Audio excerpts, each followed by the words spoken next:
Imagine um campo de batalha da América Espanhola. No meio do caos, do som de gritos e de choque de armas, você não vê um soldado comum. Você vê a encarnação do predador mais temido das selvas americanas. Um homem vestido com pele e a cabeça de um jaguar, empunhando uma arma capaz de retalhar um membro com um só golpe. Isso não era um ritual ou um disfarce.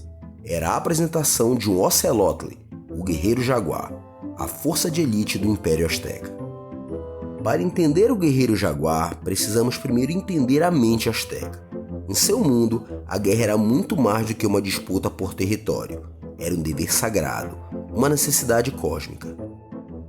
Os deuses aztecas, principalmente o Sol, precisavam de alimento para ter força de nascer a cada dia e lutar contra a escuridão. E esse alimento, essa energia vital, vinha dos corações e do sangue dos guerreiros mais bravos. Por isso, o objetivo supremo da guerra azteca não era aniquilar o inimigo no campo de batalha, era capturar o vivo para honrar os deuses no topo das pirâmides. E ninguém era mais habilidoso nessa caçada humana do que os guerreiros jaguar. Mas como um homem se torna uma lenda viva? Diferente de muitas sociedades antigas, o caminho não era reservado aos nobres, era um caminho de puro mérito. Um jovem comum poderia escalar toda a estrutura social azteca com sua bravura. O caminho era claro: capture inimigos. Com sua primeira captura, ele deixava de ser um novato. Com a segunda e a terceira, ganhava o direito de usar trajes distintos. Mas se ele capturasse muitos inimigos, ele provava seu valor. Ganhava o direito de se juntar à elite das forças especiais aztecas, os guerreiros águias, mestres do céu, ou os guerreiros jaguar, senhores da terra. Uma vez na ordem, ele tinha acesso a um arsenal temível. Sua arma principal era uma Quetzal, um pesadelo de madeira e vidro.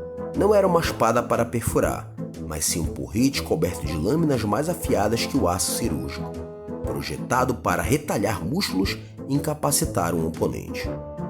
Para ataques à distância, eles usavam o Atlatl, um propulsor que funcionava como uma extensão do braço, arremessando dardos com uma força e velocidade que um simples arremesso jamais alcançaria. E claro, a armadura. A pele de jaguar era um símbolo de seu status divino e servia para aterrorizar o inimigo. A proteção real vinha do traje de algodão prensado, que era surpreendentemente eficaz contra as armas da época, e de seu escudo, o Shimali. Em combate, os jaguares eram a ponta da lança. Tropas de choque cuja função era quebrar a formação inimiga e ir direto ao prêmio, os comandantes e guerreiros mais nobres. Para eles, matar o inimigo com um golpe era fácil, quase deselegante.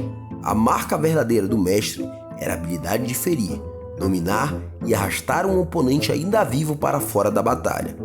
Essa era a glória. Por séculos no mundo deles, eles foram invencíveis. Mas no início do século XVI, o inimigo de um mundo totalmente diferente chegou: os conquistadores espanhóis. Foi um confronto de duas filosofias de guerra. Os aztecas lutavam uma guerra sagrada para capturar. Os espanhóis lutavam uma guerra total para matar e conquistar. A obsidiana da Macoautla, devastadora contra a carne, se estilhaçava contra o aço das armaduras e elmos, e os guerreiros mais bravos da Mesoamérica não tinham resposta para o terror da cavalaria ou para o som mortal das armas de fogo.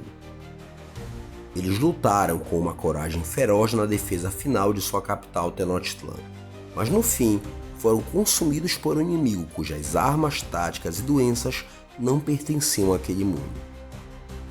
Os guerreiros jaguar eram mais do que soldados.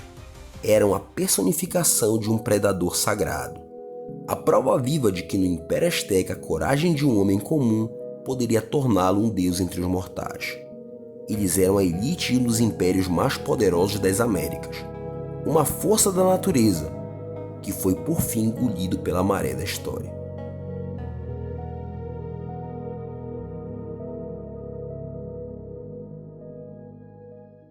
Se você gostou do vídeo, curta. Para mais vídeos de história, inscreva-se no canal. Até a próxima!